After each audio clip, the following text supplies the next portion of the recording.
What is going on, everybody? Welcome to the pregame show. I am your host, Tyler John. I'm my main guy, as always, Mr. Malcolm Hart. No Peter with us, but my man, Malcolm, how we doing? A little less than an Yerp, hour.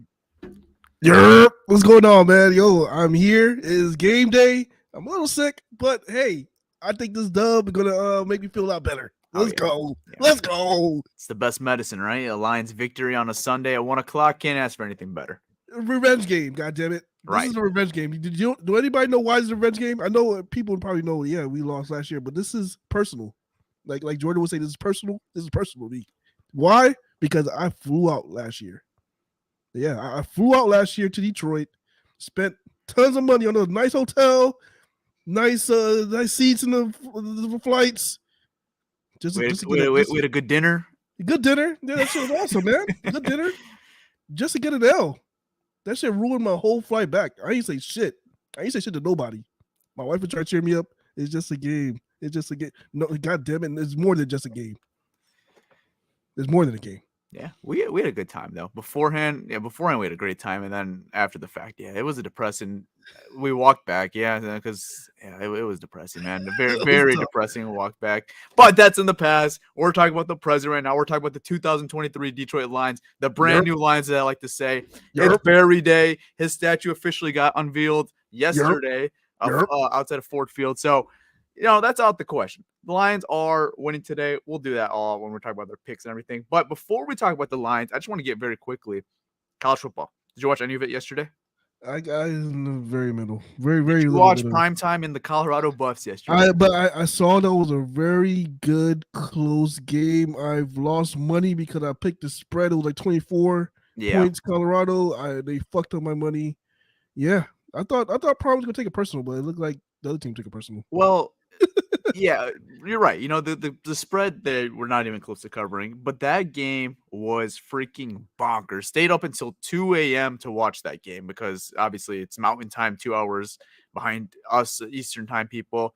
But that game was absolutely nuts, and the adversity they had to do to come back in the game. I know Colorado State's not a great team by any means, but the adversity they did to come back in that game and the 98 drive at the end of the game was absolutely nuts.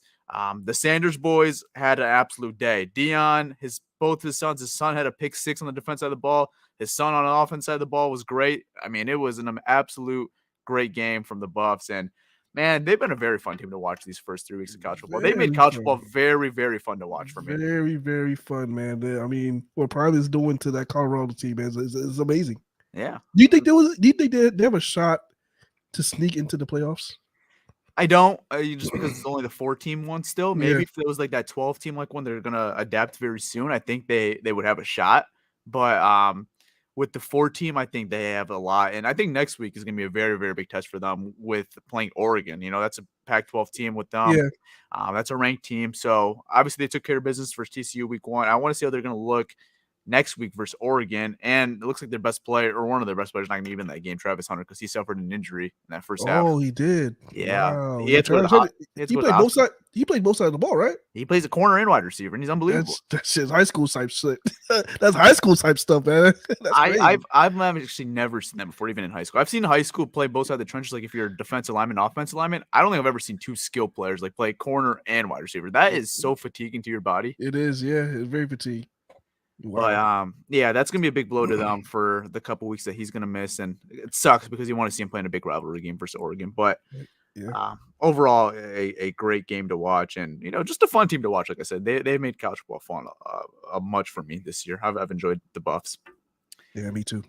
All right, let's get back into the Lions. I just want to get that out of the way. Shout out to Coach Prime because he's unbelievable. Let's talk about the inactives. We'll start off with the Lions. Malcolm, what is the Lions inactive report looking like? All right, the Lions inactive report. Tyler, did you send it to me? I did.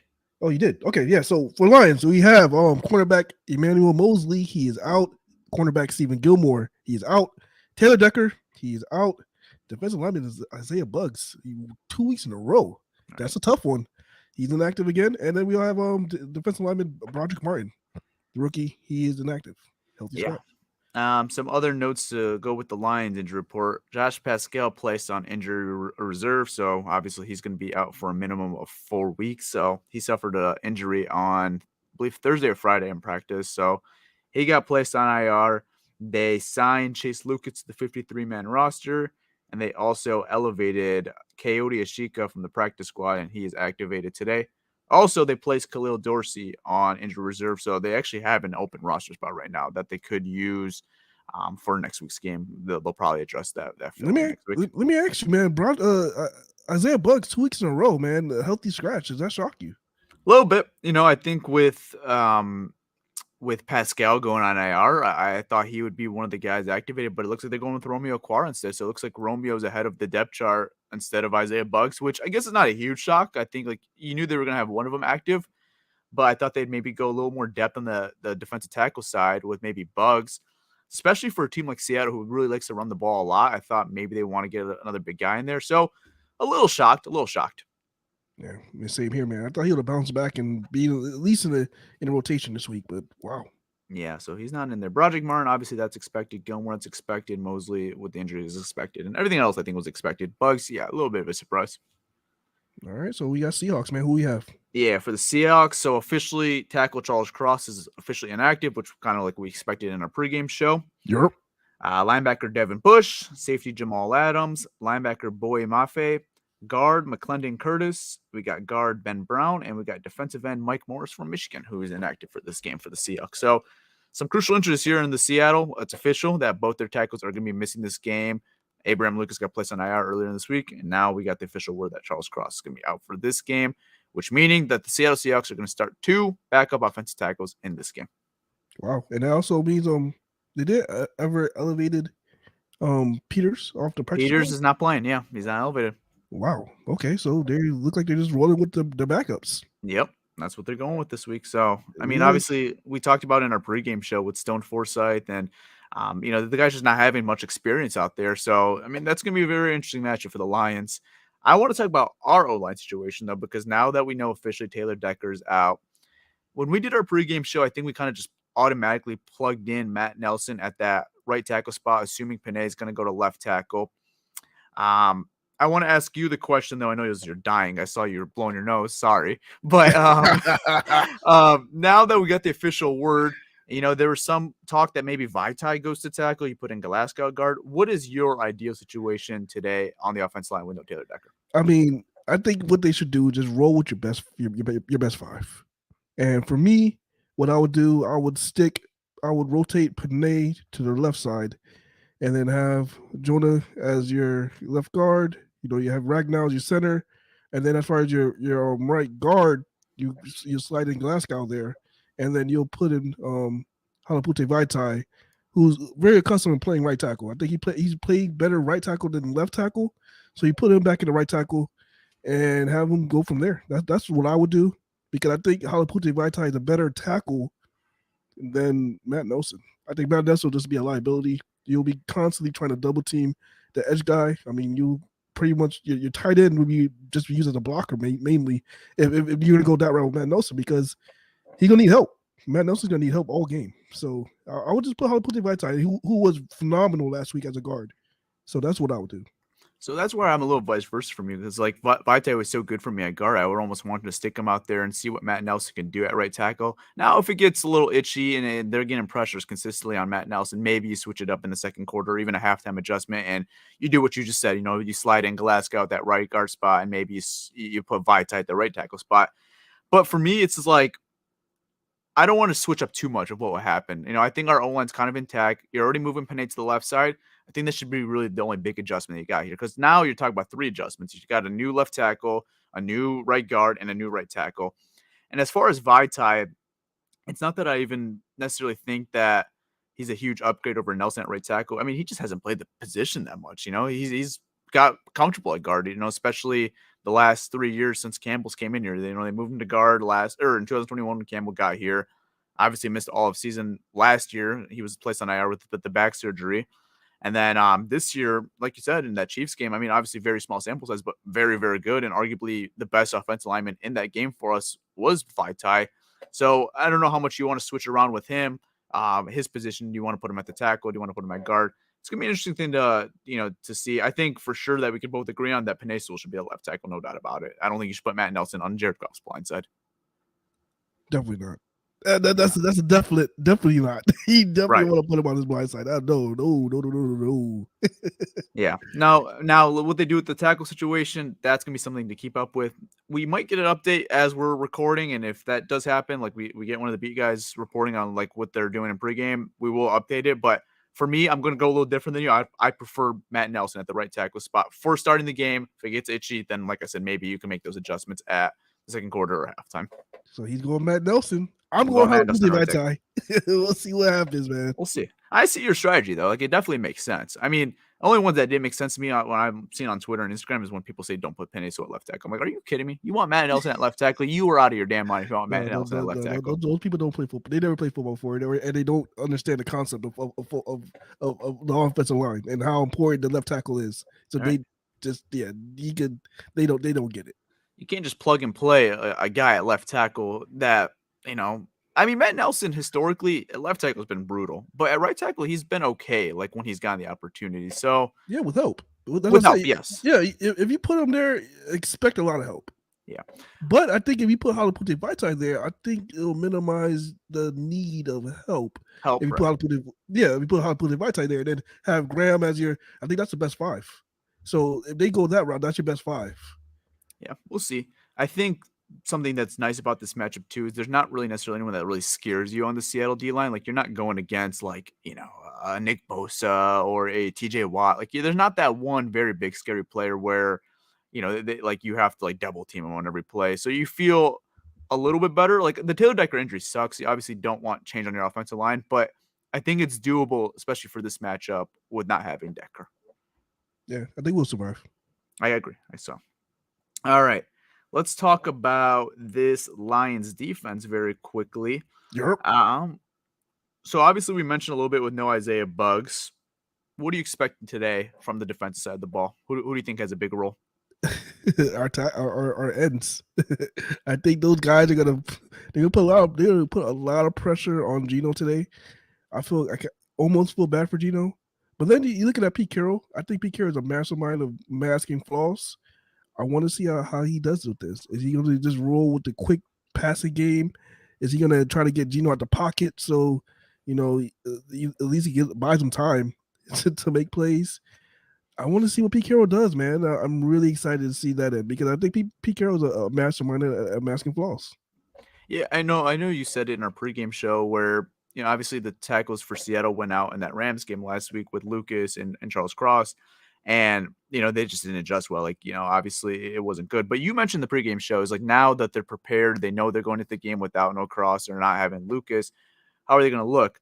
Obviously that helps for Seattle's sake is that now they could game plan a whole week knowing that those guys were not going to play and that you're getting more reps for these guys during practice. But for me, it's like, even though you're not going to have your tackles and you can prepare for it a little bit more, it is still very difficult to have both of your offensive tackles miss a game. It's one thing to have one thing like where you have one guy missing and you just have another guy slide in and then you could help him, kind of like what we have this week. But I think it's a different thing when you have both of your starting offensive tackles that you prepared all offseason for. Now throw a curveball and they're going to be out, both of them, for week 2. Yeah, I mean, me personally, we were out both our tackles. I'll be scared for Jared Goff. Right, yeah. Even if we were able to prepare for it. I'll be scared for his health and safety. Yeah. He'll be bad. So, yeah, I mean, like, we give credit to Pete Carroll, and, like, it's much deserved, right? Like, he obviously he knows how to mask flaws, but, like, I think there's only so much you could do to mask so much flaws when you're missing both of your starting offensive tackles. And it didn't look good, last week when they went both out, but we'll see. And the Lions were getting pressure on Mahomes last week, on Thursday night, and they're rested right now. They're more rested than the Rams because they played on a Thursday night compared to the Rams playing on Sunday. Lions came back home, got to relax a little bit. Seattle coming across the country all the way from Washington to Michigan. So, I mean, it's tough, man. And we talk about that atmosphere today is going to be nuts. See people selling ski masks all over Detroit today? I saw it. They took your idea, Tyler. My idea. You shouldn't take your idea. They're selling it 2 for 10, 1 for 20. One for 10. Well, a little cheaper than I expected. I was gonna go $15 a pop, but yeah, I mean, I saw some of the other beat reporters. That was just one I sent you, but I guess they're all over Eastern Market. Some people are selling $20 ski masks. Like they're all over the city. They're all over. You know who jumped on it quick? The D-line guy. That Yeah. dude jumped on it quick. He doesn't miss an opportunity for nothing. Oh, hold up. I got a breaking news. So Breaking news live. according to Justin Rogers, looks like it's gonna be Matt Nelson at right tackle and Sue at left tackle. Vaitai stays at right guard, and Glasgow will be the first man off the bench. Oh, there it is. So looks like my prediction's coming to truth right now. So we'll see how it goes.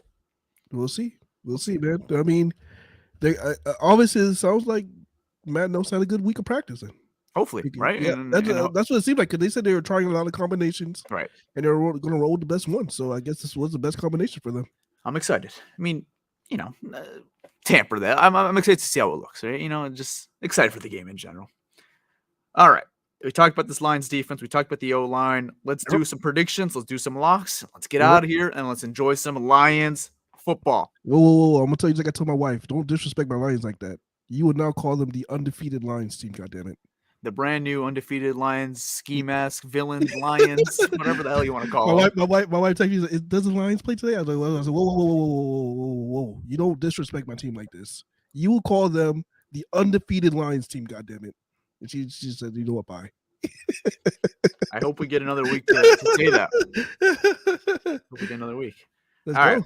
Let's start off with Pierre's picks because he's not here. So we'll do our Lions picks and we'll do our locks right after. So Pierre is taking the Lions to win. They are 4.5 favorites. He has us covering as well. So he's taking the Lions 31-24. And his bold prediction is Geno Smith will not throw a single touchdown in this game. Oh, that's bold. That's his bold prediction. That's as bold as it could get because he did have a lot of receivers, man. Yeah. And just for context, we're all 1-0. We all won our games last week. We all picked the Lions to beat the Chiefs. And we didn't have them to cover. They were underdogs. So we had them all winning. So it didn't matter. So we're all 1-0. Let's go. What about you, Malcolm? What do you got today? Yeah, I'm going to stick with the trend of Lions covering the spread. So I have Lions covering the spread. Let's go with it's Matt Stafford with a bunch of nobodies. Tutu Atwell. A bunch of nobodies curved him up, man. So I'm expecting Jared Goff to have. I'm expecting a high scoring game, man. On the Lions side of the ball. I don't know too much about the Seahawks, but let's go 37-17. Wow. So you got a blowout. Yeah, I have a blowout.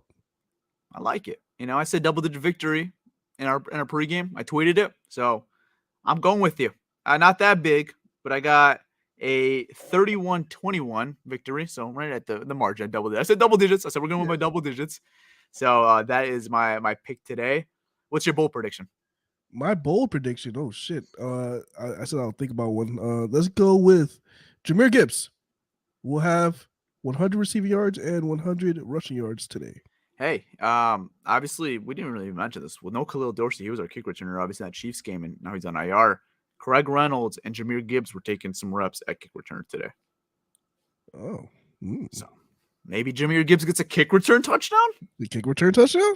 That could be a bold prediction. My bold prediction is, I don't know how bold it is, but no offensive tackles. Big 97 is going to eat today.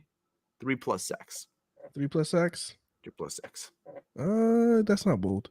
It's not bold? Not with this banged up.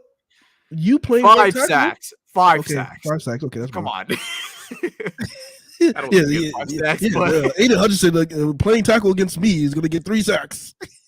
3 sacks is a good number. But yeah, okay, fine. We'll go 5. That's a lot, but sure, it's just for shits and gigs. All right. Locks of the week. So the records, this is unordinary. Me and Malcolm were both 0-1. Oof. Pierre's on top of the leaderboard with a 1-0 record right Pierre now.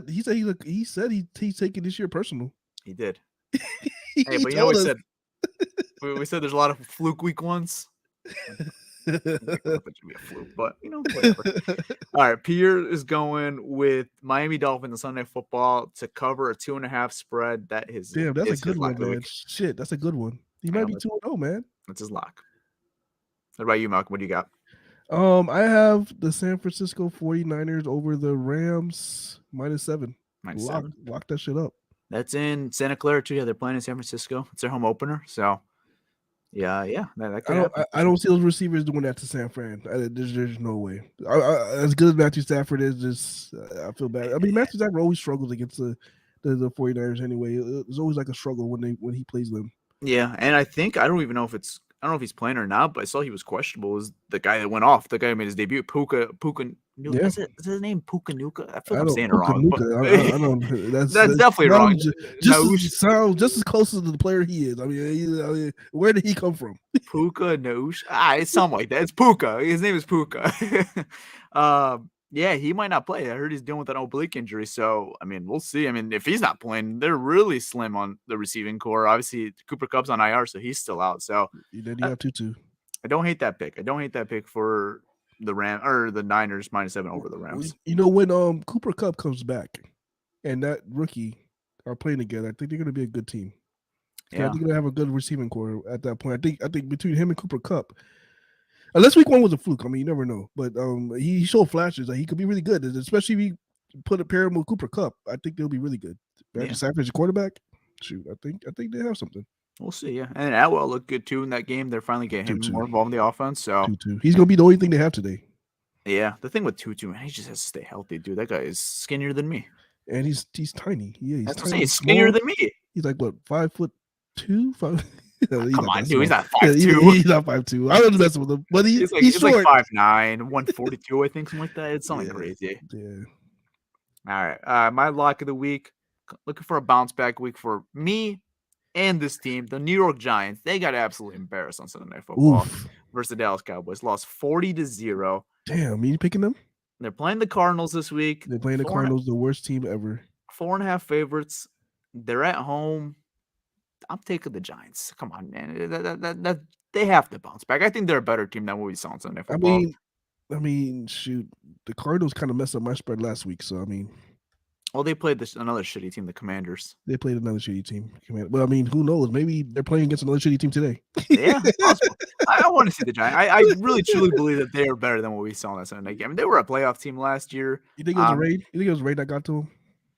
I mean, I don't want to blame the rain because both teams played through it, but I think it did definitely have some impact on that game for them. I mean, Daniel Jones, I felt bad for the guy. I mean, he's not a great quarterback already as is, but the dude had zero time in the pocket. Every time there's an edge rusher or someone pressure him right away. I don't expect that same thing today versus the Cardinals. Yeah, no, I don't expect that either. But they played. I mean, they played close last week. But again, it was against the Commanders, the Washington Commanders. But they did. We'll see, man.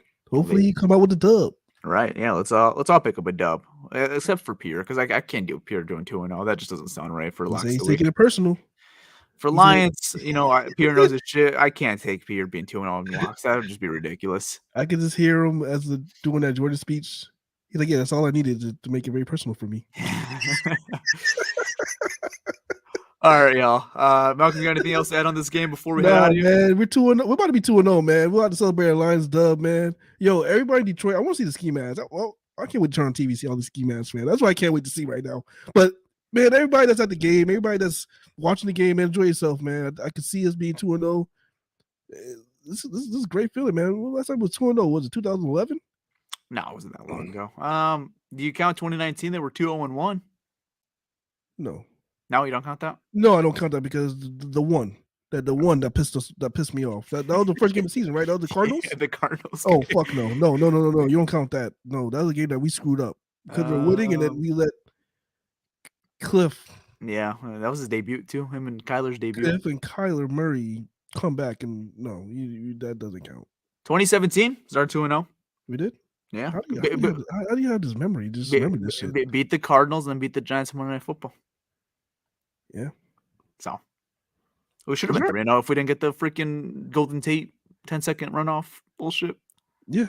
Could have been 3-0. And then could have been 4-0 because we beat the Vikings the week after. Yeah, so that's the pass. This is the brand new Lions. We're going to be 2-0 this week. We're going to beat the Seattle Seahawks. We're not losing. We're not losing this game. And we will be live on Twitter Spaces immediately after. Yep. I don't even want to say hopefully celebrating a victory. We will be celebrating a victory after. So come join us on Twitter Spaces right immediately after the game. Yep. I'm out. Oh, you're out. Okay. Well, shoot, man.